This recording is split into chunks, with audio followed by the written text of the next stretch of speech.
এই জন্য বিশ্ব নবী মুহাম্মদুর রাসূলুল্লাহ সাল্লাল্লাহু আলাইহি ওয়াসাল্লাম বলেন, আপনি যত ইবাদত বندگی করবেন একটা শয়তান কলবের মধ্যে বসে থাকে। নামাজ হইল শ্রেষ্ঠ ইবাদত। যখন নামাজ পড়ি নামাজের মধ্যে একটা শয়তান কলবের মধ্যে থাকে, খিনজাব নামক শয়তান নামাজের মধ্যে ধোঁকা দেয় কি দেয় না?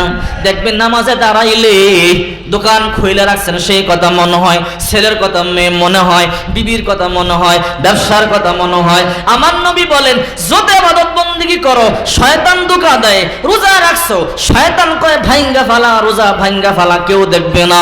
এক গ্লাস পানি পান কর, দেখবি কেউ দেখবে না, কলিজা ঠান্ডা হবে। আল্লাহর নবী বলে, বাইতুল্লাহ তাওয়াফ করবা, সেই জায়গার মধ্যে শয়তান ধোঁকা দেয়। যত নেক কাজ কর প্রতিটা নেক কাজের মধ্যে শয়তান ধোঁকা দেয়। সাহাবায়ে কেরাম বলে, পয়গম্বর নবীজি বলে, শাইতানু জাসিমুন আলা কলবি বানি আদম, প্রত্যেকটা বনি আদমের কলবের মধ্যে শয়তান হাঁটু গেড়ে বসিয়া থাকে। এবার সাহাবায়ে কেরাম বলে, নবী নামাজের সময় শয়তান থাকে, বাইতুল্লাহ তাওয়াফ করবার সময় শয়তান থাকে, রোজা রাখবার সময় শয়তান থাকে। ও পয়গম্বর, এই শয়তানটা কলিজা থেকে তারা এবার মতো কোনো মেডিসিন কি নাই? আল্লাহর পয়গম্বর বলে, হ্যাঁ একটা আমল আছে, ওই আমলটা করলে শয়তান কলিজায় থাকতে পারে না। আমলটা করতে দেরি যেন শয়তানের মধ্যে আল্লাহ তাআলা ভুলে মারতে থাকে, শয়তান দৌড়াইয়া পলায়ন করে। আল্লাহু আকবার বলেন।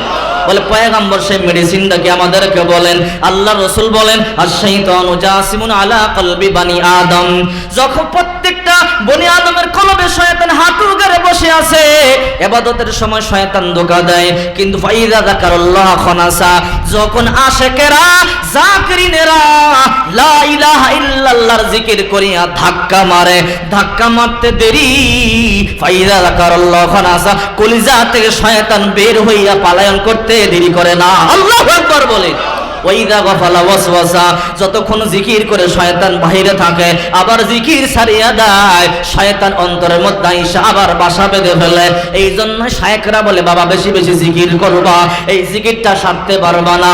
সকালে জিকির করবার কথা বলে, আবার সন্ধ্যায় জিকির করবার কথা বলে। কেন বলে? এই কথা তো আল্লাহ তাআলা কোরআনে সূরা আহজাব 22 নম্বর পারা 2 নম্বর পৃষ্ঠার শেষে 40 নম্বর আয়াতে বলেন, ইয়া আইয়ুহাল্লাযীনা আমানু যিকুরুল্লাহা যিকরান কাসীরা ওয়াসাব্বিহুহু বুকরাতাও ওয়া আসীলা। আল্লাহ তাআলা বলে, হে ঈমানদারেরা, কাফেরদেরকে বলে নাই, বেঈমানদেরকে বলে নাই, মুশরিকদেরকে বলে নাই। আল্লাহ তাআলা বলে, হে ঈমানদারেরা, শয়তান কিন্তু ধোঁকা দিব। সকালবেলা যদি জিকির করো সারা দিন ধোঁকা দিতে পারবে না, আবার মাগরিবের পরে জিকির করলে সারা রাত ধোঁকা দিতে পারবে না। সকালবেলা জিকির কর, সন্ধ্যায় জিকির কর, আমি মাওলা 24 ঘন্টা তোদেরকে হেফাজত করব। আল্লাহু আকবার বলেন। এই জন্য জিকিরের আমলটা বেশি বেশি করবেন। যত ব্যস্ত থাকেন জিকিরের আমল কিন্তু ছাড়বেন না। এই জন্য আমাদের প্রত্যেকটা মসজিদের মধ্যে জিকিরের আমল হয় কি হয় না?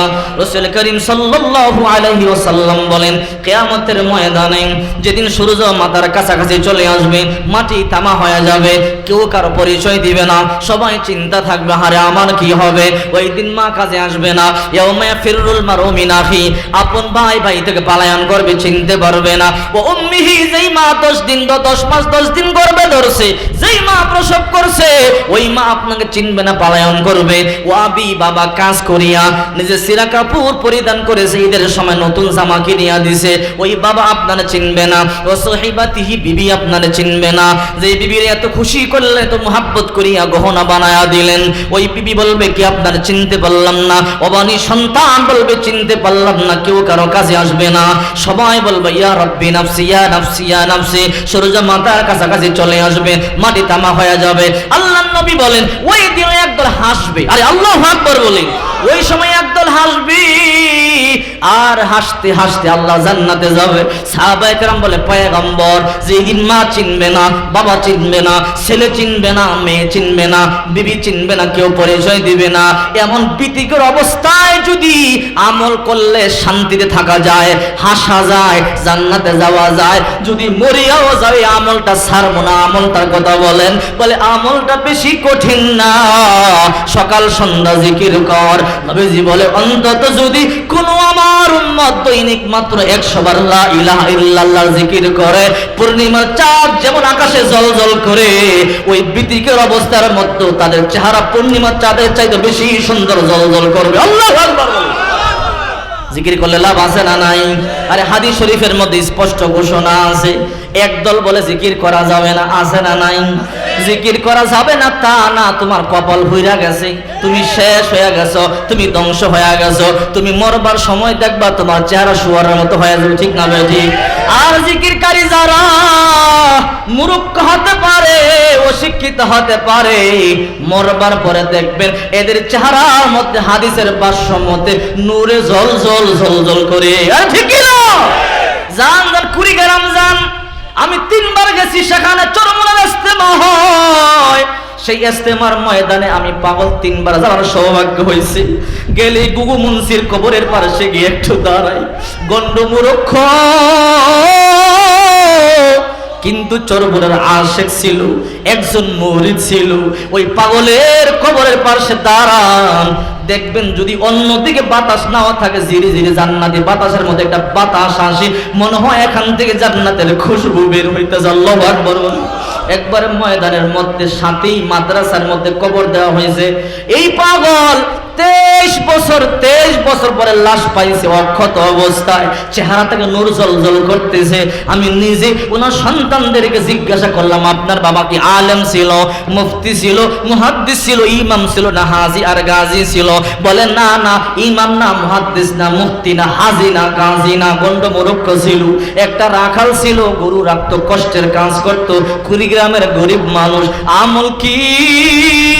বলে চরমোনার কালো মানিক রে ফলো করতো। আল্লাহু আকবার বলে।